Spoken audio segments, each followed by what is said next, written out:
Dear students और मेरे प्यारे भाइयों और बहनों जो हमारा वीडियो देखते हैं, स्वागत है आपका हमारे और आपके favourite YouTube channel study with A&A। आज हम लेकर आए हैं फ्यूचर टेंस। जी हाँ, फ्यूचर सिंपल टेंस। मुझे आप माफ़ करना, थोड़ा ये वीडियो थोड़ा लेट आया है फ्यूचर का। इसके बाद जो भी वीडियो आएंगे हम कंटिन्यूस लेकर आने की कोशिश करेंगे। आज हम देखने वाले हैं फ्यूचर सिंपल टेंस। इसके पहले हमने पास्ट टेंस पढ़ा था और उसका मुझे बहुत अच्छा रिव्यू आया था। जो होमवर्क मैंने सेंड किया था बहुत सारे बच्चों ने उसका रिप्लाई भी किया है।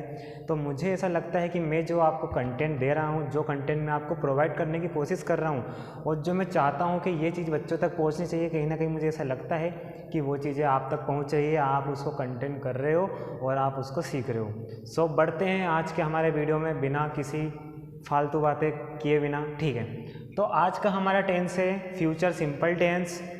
मैंने आपको पहले भी बताया था कि 3 टेंस बैकबोन होते हैं स्पोकन इंग्लिश के। तो 3 tenses present simple, past simple and future simple. These are the backbone of the spoken English. If we want to fluent English so we have to learn this tense correctly. हमें ये tense आना बहुत ज़्यादा ज़रूरी है। 2 tense आप already सीख चुके हो। यदि आपको वो टेंस का वीडियो नहीं मिला है तो डिस्क्रिप्शन बॉक्स में उन दोनों वीडियोस के लिंक है, या आप हमारे चैनल को सर्च करें, उस पर इसका लिंक डाला हुआ है, उस पर प्लेलिस्ट बनी है, वहाँ से जाकर आप उन वीडियो को वॉच कर सकते हैं। आज जिस टॉपिक की बात करने वाले हैं हम, जिस टॉपिक को हमने लिया है वो है फ्यूचर सिंपल टेंस। और ये टेंस जितना सिंपल आपको दिख रहा है उससे भी कहीं ज़्यादा सिंपल ये टेंस आज के लिए होने वाला है। क्योंकि ऐसा होना कि अंकित सर टेंस पढ़ाए और बच्चों को नहीं आए, ऐसा ना तो आज तक हुआ है और ना ही कभी होगा। तो ये मेरा ओवर कॉन्फिडेंस नहीं है, मुझे आप पर विश्वास है कि जो मैं आपको पढ़ाता हूँ वो आप सीखते हो। Let's start the tense. Future simple tense क्या होता है बच्चों? ये आप लोगों को ही पता है। फ्यूचर की बात कर रहे हैं, भविष्य की बात कर रहे हैं, जो काम हम भविष्य में करने वाले हैं। भविष्य में आप बहुत सारी चीज़ की प्लानिंग आपकी बनी हुई होगी कि हम ये करेंगे, हम वो करेंगे। वो सारी प्लानिंग्स को हम फ्यूचर में ऐड करते हैं। तो फ्यूचर में इसकी पहचान हिंदी में कैसे होगी? जब वाक्यों के अंत में गा गे गी आए। जैसे हम घर जाएंगे, मैं उसे बुलाऊंगा, वो मेरे घर पर आएंगे, मैं एक गिलास पानी पीऊँगा, या मैं कॉफ़ी शॉप पर जाकर कॉफ़ी पीऊँगा। बहुत सारे सेंटेंसेस होते हैं जिसके लास्ट में गा आता है। तो उन्हीं गा वाले सेंटेंस को हम कैच करेंगे किसके हेल्प से? फ्यूचर की हेल्प से। तो इसको गा से कैच करेंगे कि ये फ्यूचर सिंपल है और हम इसको ट्रांसलेट करेंगे। तो समझ में आपको आ रहा होगा आई होप कि जिन वाक्यों के अंत में गा गे गी आए वो हमारा फ्यूचर सिंपल टेंस होगा।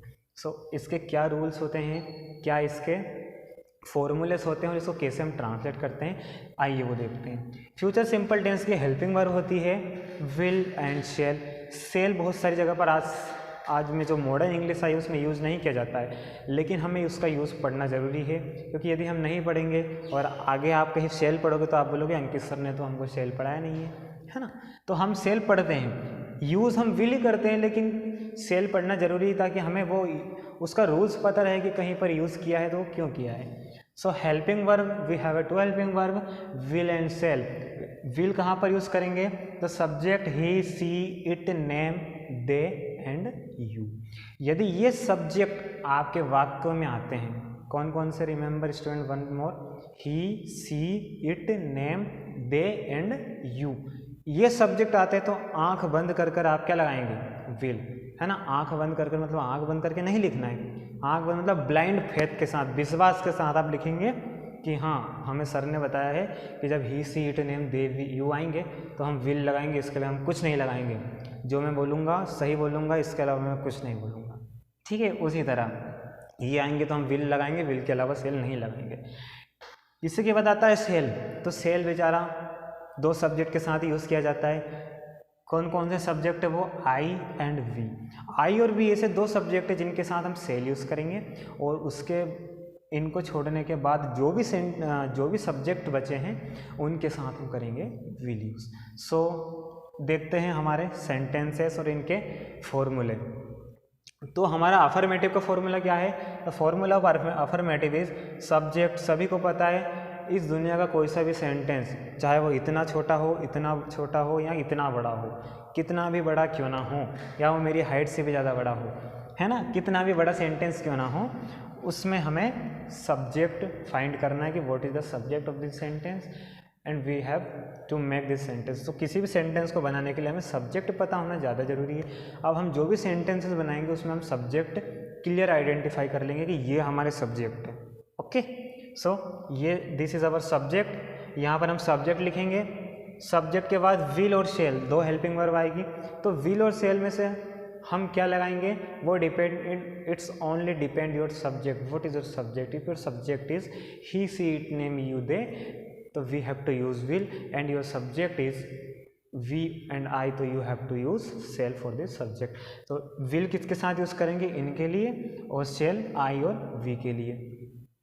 एंड वर्ब का फर्स्ट फॉर्म, सबसे अच्छी बात तो आपके लिए ये खुशखबरी आपके लिए है कि इन तीनों फार्मूला में हमें वर्ब का फर्स्ट फॉर्म यूज़ करना, ना कोई झंझट नहीं कि कहाँ सर एस लगाएं, कहाँ येस लगाएं, कहाँ वर्ब का सेकंड फॉर्म लगाएं, कहाँ फर्स्ट लगाएं।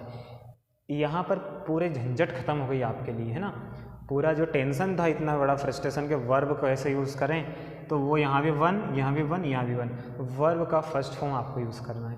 Only you have to use the first form of the verb in the future simple tense. So will shall के बाद आएगा वर्ब का फर्स्ट फॉर्म एंड ऑब्जेक्ट आएगा, ठीक है। इसी के बाद हम देखते हैं नेगेटिव, नकारात्मक वाक्य, जिसमें हम बोलेंगे नहीं, मैं ये काम नहीं करूँगा, मैं दीपावली की साफ़ सफाई नहीं करूँगा, है ना। बहुत सारी चीज़ जो हम मना करते हैं किसी को भी कि मैं ये काम नहीं करूँगा, मैं नहीं पढ़ूँगा, मैं हिंदी नहीं बोलूँगा, मैं इंग्लिश बोलूँगा, या मैं इंग्लिश नहीं बोलूँगा, मैं हिंदी बोलूँगा, है ना। तो जब नेगेटिव यूज़ करते हैं तब क्या होता है, सब्जेक्ट एज इट इज़ आएगा, will shall as it is आएगा, एंड क्या लगा देंगे, बस एक छोटी सी चीज़ जुड़ जाएगी, बहुत छोटी। वो क्या है, नोट, और नोट के बाद क्या आएगा, वर्ब का फर्स्ट फॉर्म एंड ऑब्जेक्ट, ठीक है। इंट्रोगेटिव में क्या होगा स्टूडेंट्स, मेरे भाइयों बहनों, आज मोदी जी की फीलिंग आ रही है मेरे अंदर, है ना। क्या होगा, विल शेल। इंट्रोगेटिव में हमें क्या करना है, विल शेल पहले यूज़ करना है ना, हेरा फेरी करना है, जो हमने देखा था पिछले वीडियो में भी हमने हेरा फेरी की थी डिड डू डस के साथ। उसी तरह विल शेल यहाँ लिखेंगे, उसके बाद हम लिखेंगे सब्जेक्ट एंड वर्ब का फर्स्ट फॉर्म, एंड हम लिखेंगे ऑब्जेक्ट। तो आई होप ये फॉर्मूले आपको समझ में आए होंगे। अब हम बनाते हैं इन्हीं फॉर्मूलों पर डिपेंड कुछ सेंटेंस और सीखते हैं how to make Hindi sentence into English. So आप मेरे साथ हैं, are you ready? Okay, so start करते हैं। हमने यहाँ पर एक सेंटेंस लिया है, वो आज अंग्रेजी में बात करेगा। वो क्या है कि वो जब आता है तो वो डेली हिंदी में बात करता है, लेकिन आज उसने ऐसा मूड बना के आया कि वो आएगा तो वो सिर्फ इंग्लिश में बात करेगा, है ना। तो उससे थोड़ा संभल के अपने को ही बात करना, क्योंकि अपने से भी अंग्रेजी कम आती है, भी हम फ्यूचर सेंटेंस तक ही पहुँचेंगे। जब हम 12 सेंटेंस पढ़ लेंगे और 12 सेंटेंस पढ़ने के बाद हम समझेंगे, तभी हम इंग्लिश में पारंगत हो पाएंगे। तो अभी उससे बच के रहना अपने को, है ना। किससे? वो जो भी हो, है ना, वो आज अंग्रेजी में बात करेगा। भैया वो अंग्रेजी में बात करेगा आज, अपन भी देख लेंगे आने तो कैसे बात करता है अंग्रेजी में। अपनी भी अंग्रेजी कोई कमज़ोर नहीं है ना। वो आज अंग्रेजी में बात करेगा। तो स्टूडेंट्स मुझे आप बताइए कि वो आज अंग्रेजी में बात करेगा, इस सेंटेंस में सब्जेक्ट क्या है? आप बोलोगे सर इतनी छोटी छोटी चीज़ें आप पूछते हैं, इतनी छोटी छोटी चीज़ें तो जो बच्चे होते हैं फर्स्ट सेकंड थर्ड क्लास में, उनको ही पता होता है कि सब्जेक्ट क्या है। तो सब्जेक्ट यहाँ पर वो है। पता है छोटी छोटी चीज़ें सबको छोटी छोटी चीज़ें छोटे बच्चों की पता रहती है। जो बड़े लोग होते हैं ना, वो छोटी छोटी चीज़ों को अक्सर इग्नोर करते हैं, और वही छोटी छोटी चीज़ें जाकर एक बड़ी समस्या बन जाती है उन लोगों के लिए। तो we don't have to ignore anything, we have to focus on all thing. तो वो आज अंग्रेजी में बात करेगा। वह क्या है? यदि वो बात करेगा यानी कि वो लड़का है ना, और वो बात करेगी, obviously she is girl, so we have to use he. हम लिखेंगे यहाँ पर ही। सब्जेक्ट के बाद हमें यूज़ करना है विल एंड शेल। अपनी वर्ब हेल्पिंग वर्ब लगानी है। हेल्पिंग वर्ब क्या लगाएं? आप देखिए विल आया है, तो विल कहाँ ही है, और विल के साथ क्या क्या आता है, ही सी इट नेम, और हमारा सब्जेक्ट क्या है, ही। तो हमें पता है भैया ही यहाँ लिखा है, मतलब ही के साथ क्या लगाना है, हमें विल लगाना है, बिल्कुल। तो हम लिखेंगे यहाँ पर ही विल। यहाँ पर अब हम लगाएंगे वर्ब का फर्स्ट फॉर्म। तो वर्ब का फर्स्ट फॉर्म क्या है? बात करना। बात करना को क्या बोलते हैं? बात करना को टेल मतलब कहना भी होता है, बात करना है ना, टॉक यानी बात करना होता है। तो ही विल टॉक, वर्ब का फर्स्ट फॉर्म यूज़ करना है। टॉक मीन्स होता है कहना या आपस में बातें करना। ही विल टॉक, अब वो किस में बात करेगा, कौन सी लैंग्वेज में, वो इंग्लिश में बात करने वाला है आज, है ना, समझ के रहना, लेकिन डरना नहीं। ही विल टॉक इन इंग्लिश, तो जो भाई साहब हैं ये इंग्लिश में बात करने वाले हैं। ही विल टॉक इन इंग्लिश, ये इंग्लिश में बात करेंगे। तो हमने कैसे ट्रांसलेट किया, ही विल टॉक इन इंग्लिश। इसी का नेगेटिव कैसे बनाएंगे स्टूडेंट्स, सिंपल है, बहुत ज़्यादा सिंपल है। ही क्या करेंगे, विल, और विल के बाद हम यूज़ करेंगे not. He will not talk in English. अब वो इंग्लिश में बात नहीं करेगा, अब वो इंग्लिश जितनी भी आ रही थी ना सब भूल गया, ठीक है। ही will not talk in English. अब क्वेश्चन मार्क वाला हम बनाएंगे, क्या वो हिंदी में बात करेगा। तो कैसे बनाएंगे, हम विल लिखेंगे यहाँ पर, फर्स्ट में यूज़ करते हैं हम helping verb will he talk in English, क्या वो इंग्लिश में बात करेगा, एंड क्वेश्चन मार्क, ठीक है स्टूडेंट्स। तो ये हमारे तीनों सेंटेंस कंप्लीट हुए इसके। वो आज अंग्रेजी में बात करेगा, he will talk in English, he will not talk in English, and will he talk in English. जी हाँ, वो उसके ऊपर डिपेंड करता है कि वो करेगा कि नहीं करेगा। तो इस सेंटेंस को हम बनाना आई होप अच्छे से सीखे हैं। इसके बाद हम एक और सेंटेंस लेते हैं, इसी तरह का एक सेंटेंस और है इसी टेंस में। मैं तुम्हें एक गाना सुनाऊंगा, मैं नहीं सुनाऊंगा, ये सिर्फ सेंटेंस है, भावनाओं पर नहीं जाना है, सिर्फ वाक्य को देखें। मेरे से गाना आता नहीं है, ठीक है, यदि आप डिमांड करोगे तो कभी सुनाएंगे। सो मैं तुम्हें एक गाना सुनाऊंगा। तो इसमें आप ये बताइए what is the subject in this sentence, subject क्या है। यहाँ पर सब्जेक्ट है मैं मीन्स क्या होता है, मैं को हम लिखते हैं आई, ओके, आई लिखा हमने। अब आई के साथ सब्जेक्ट के बाद हम विल शेल यूज़ करना है। तो विल और सेल, बड़ा कन्फ्यूजन चल रहा है, अरे बाबा क्या लगाएं यहाँ पर। तो विल और सेल में से क्या लगाएं, देखिए हमारा सब्जेक्ट आई यहाँ पर लिखा है और आई के साथ हमें यूज़ करना है सेल। सो आई सेल, मैं गाना सुनाऊंगा, सुनाना को बोलते हैं सिंग। मैं आपको एक गाना सुनाऊंगा, I will sing, I will sing. कौन सा गाना, सिर्फ एक गाना सुनाऊंगा मैं, एक ही आता मेरे से, ये सॉन्ग है ना, I will sing a song. मैं आपको एक गाना सुनाऊंगा, I will sing a song. और यदि मेरी इच्छा नहीं है तो मैं नहीं भी सुनाऊंगा, कोई कंपलसरी तो नहीं है कि सुनाएं हम आपको गाना, है ना। I shall sing a song, I shall sing a song. अब इसी का नेगेटिव, मैं आपको गाना नहीं सुनाऊंगा, प्लीज़ मुझे परेशान मत करो, मैं नहीं सुनाऊंगा। तो क्या लिखेंगे इसको हम, I shall not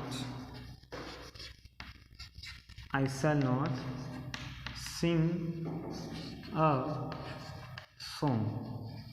मैं ये कैसे लिख रहा हूँ, मैंने कुछ नहीं करा, सिर्फ से इसी सेंटेंस में सेल के जस्ट बाद हमने नोट लगाया है, बाकी सिंग अ सॉन्ग पूरा ऐसे ही आ रहा है सेम, ठीक है। इसी का इंट्रोगेटिव हम कैसे बनाएंगे, वेरी सिंपल, सेल पहले लिखेंगे, सेल आई एंड ये सिंग अ सॉन्ग,